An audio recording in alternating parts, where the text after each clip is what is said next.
Gente, eu estou aqui com a doutora Glauci Medeiros, médica veterinária endocrinologista. Tudo bem, doutora? Tudo bem, tudo bem. Muito obrigada por aceitar nosso convite. E a gente vai falar de um assunto que chega a ser até polêmico, né, doutora? Muito polêmico, viu? Hoje em dia demais. Obesidade. Doutora, o que a gente mais vê, acho que a senhora deve ver isso muito também, os tutores...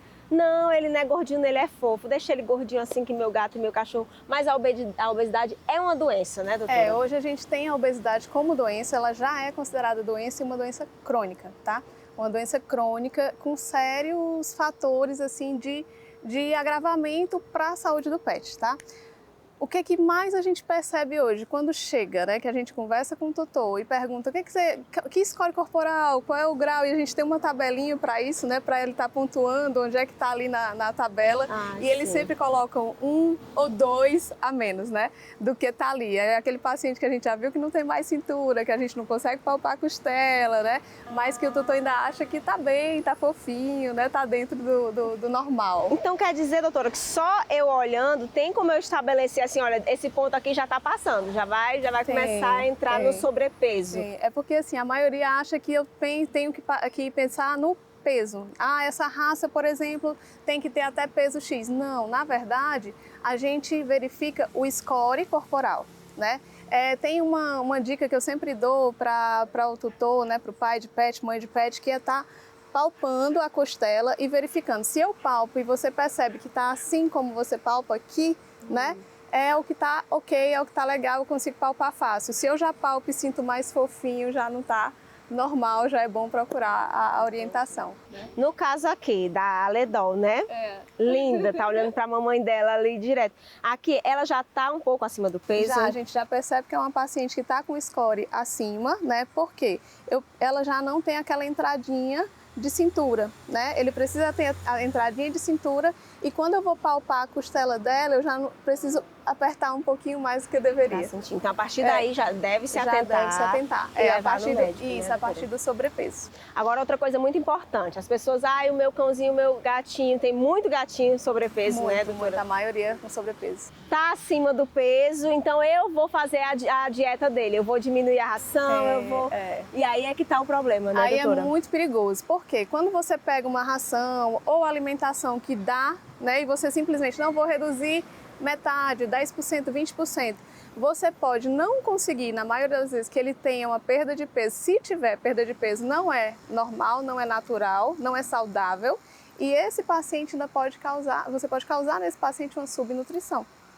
Né? Então, de jeito nenhum fazer pior, por conta própria. Ainda né, pior, doutora? Exatamente. É necessário orientação, é necessário avaliar o paciente, ver em que score corporal ele está e qual ele precisa ir, perda de peso gradativa, fazer a orientação se precisa ou não de medicação, se tem alguma alteração endócrina ou não, é apenas um manejo nutricional, a ração que precisa, a medicação adequada, o que for. Né? Eu tenho um paciente que tem aumento de colesterol, triglicerídeos, ou já tem resistência insulínica, né? E aí vai dificultar a perda de peso, então tudo isso é preciso observar, avaliar os exames, né? Ver exatamente a melhor dieta para esse paciente.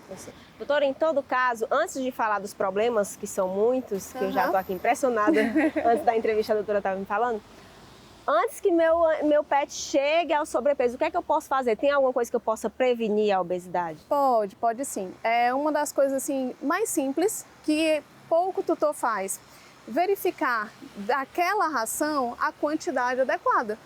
E aquela quantidade adequada, que na maioria tem uma tabela nutricional no verso da ração, olha aquela quantidade, pesa a quantidade, de olho não funciona, cada uma vai ter um pelletzinho, um croquetezinho com peso diferente, então precisa pesar. Não adianta, é uma xícara, a ideia é pesar, colocar em horários determinados, passear, né, atividade física, parece muito com a gente. Tem que ter um gasto calórico maior do que o consumo, porque senão vai aumentar. Né? Isso aí são coisas simples que você consegue fazer, né? Antes E sempre é melhor prevenir, né, e doutora? sempre é melhor prevenir. Agora, no caso da obesidade, doutora, eu já fiquei impressionada com os problemas que acarreta. As Fala um pouquinho pra consequências, gente, né? as consequências da obesidade. Bom, né? de principais consequências hoje que eu percebo, né? Eu tenho pacientes que eles começam a ter alterações ortopédicas.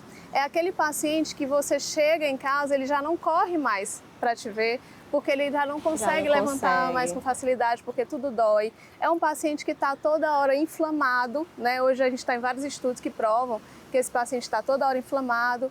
E isso vai causar alterações metabólicas, né? E o que seriam isso? É aumento de colesterol, triglicerídeos, né? É o paciente que vai estar aumentando aquela glicemia e esse paciente ele vai ter muito mais predisposição a diabetes, por exemplo, tá? Tem pacientes que têm alterações endócrinas, né? Como um hipotireoidismo, um hiperadreno, né? Que eles podem ter alterações e dificuldade de perda de peso. Mas a maioria deles é realmente esse manejo alimentar, falta de exercício, né? Outra consequência é você às vezes vai precisar operar aquele paciente, o risco anestésico, né? O risco de vida é maior. Alterações ortopédicas, né? Muitas alterações. E assim, o principal que hoje eu converso muito, reduz bastante o tempo de vida. Tem pacientes, né, que a gente viu, já pesquisou, já tem vários estudos, né, que tem até 2 anos a menos de vida, né? Outro risco, a questão do câncer, né? Ele agrava, ele aumenta, né? Ele colabora muito o sobrepeso, a obesidade para os fatores, como fator de risco para É muito parecido com a nossa realidade, com a medicina humana, né, muito parecido doutora? com a nossa fisiologia, muito parecido. Então, para quem está em casa, né, que se tem amor pelo seu pet, então O tem ideal que... é cuidar mesmo desse peso, é dar uma verificada com o veterinário, ver se tem necessidade dessa orientação maior mesmo, né, junto com o endocrinologista. Ai, doutora, eu ainda tinha mais perguntas para fazer, mas o Hélio já está avisando que o tempo acabou.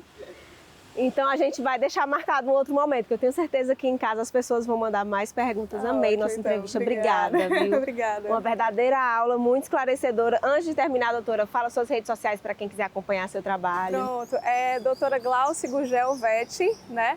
E eu trabalho em 2 clínicas, né? Casa de Amigos e Animal e Companhia, tá? Nas 2, uma pela manhã e outra à tarde. Tá Doutora, bom? muito obrigada. Obrigada, Aledol. Obrigada, a mãe da Aledol, que tá ali, que eu não perguntei o nome. Mas muito obrigada. Bom, a minha pet dica de hoje, né, para evitar que seu pet fique obeso, é que naquele momento de que você vai se alimentar, almoço, janta, se vê que ele fica com aquele olhazinho pidão, coloca ele em outro cômodo, né? Deixa ele afastado para evitar de você acabar sucumbindo e entregando, né, da sua comida para ele, tá bom?